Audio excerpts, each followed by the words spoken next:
கடலூர் மாவட்டத்தில் இப்பொழுதே நம்ம பந்தக்கால் நட்டு வேலைகள் நடந்து கொண்டிருக்கிறது.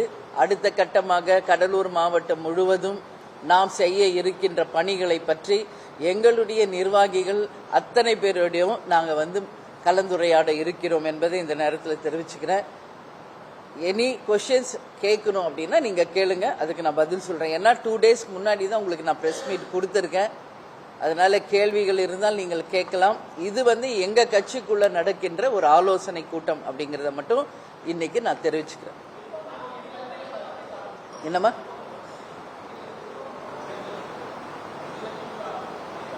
இன்னைக்கு இல்ல, அது கொடுக்க ஆரம்பிச்சு ரொம்ப நாள் ஆயிடுச்சு. நம்ம மாவட்ட செயலாளர் நாங்க மாவட்ட செயலாளர் மீட்டிங் நடத்தணும் இல்லையா, அன்றைக்கே என்னுடைய சொந்த நிதியிலிருந்து முதல் நிதியாக 50 லட்சம் ரூபாய் நான் வழங்குவேன் என்று சொன்ன அன்னைக்கே அந்த 50 லட்சம் ரூபாயை நம்மளுடைய கொடுத்திருக்கோம்.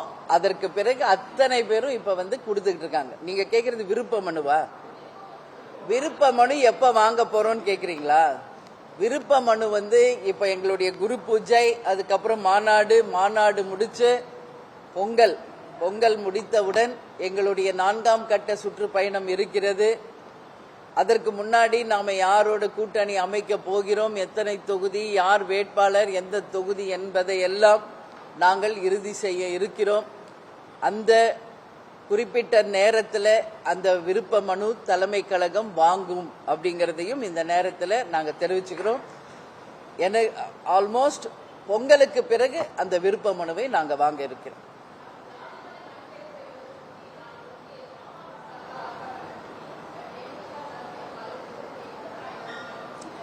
இல்ல, எங்களுக்கு கடிதம் மூலமாக அழைப்பு வந்தது. நாங்களும் கடிதம் மூலமாக அவங்களுடைய போராட்டம் வெற்றி பெற வாழ்த்துக்களை நாங்கள் சொல்லி இருக்கிறோம்.